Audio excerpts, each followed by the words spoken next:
Get into economics. Again, for me, history matters. Let us go back to 1890. Now, 1890, there was a group of white men who came to occupy Zimbabwe. What is striking is this, that they decided they had found their country called Rhodesia, and they had to make Rhodesia how they wanted it to be like.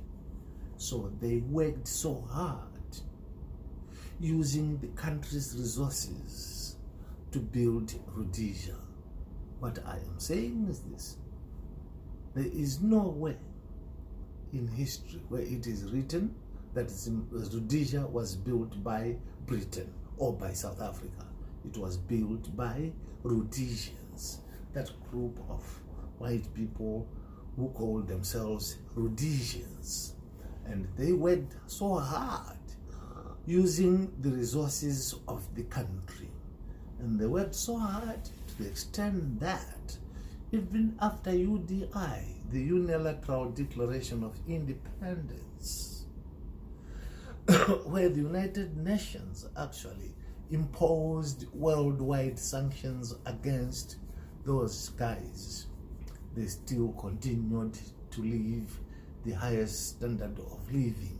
They continued to utilize the resources that were at their disposal in Rhodesia to maintain their highest standard of living in the world.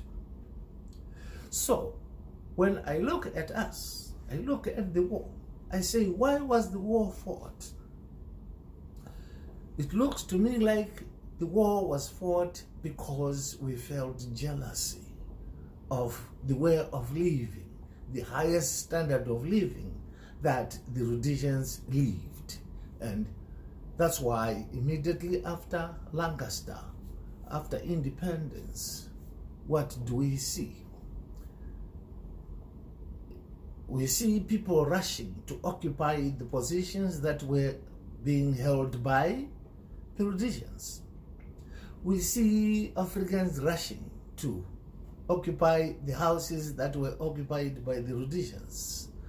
We found the division between the northern and the southern parts, just like the white men lived.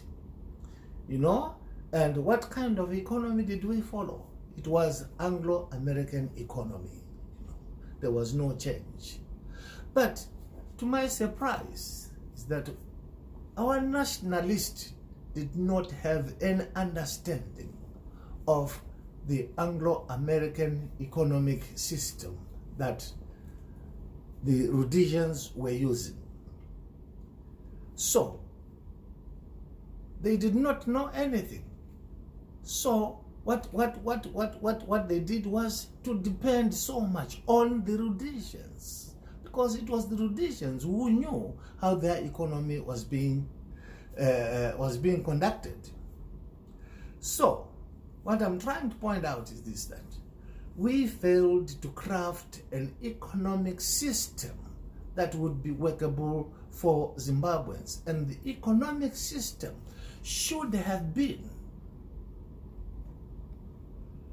to stimulate all the Zimbabweans to do even better than what the Rhodesians did for themselves, because there was nowhere that we would maintain the higher standard of living using the resources that had been created by the Rhodesians. That would get depleted, as it was meant for just a few people, and now we were many, you know? And during the war, what we should have told our cadets is that we were fighting the war in order to do much more than what the Rhodesians can do. Even the Pungwes should have even continued educating the majority of Zimbabweans that the independence is only meaningful unless if we are in full control of our resources, if we are in full control of our production.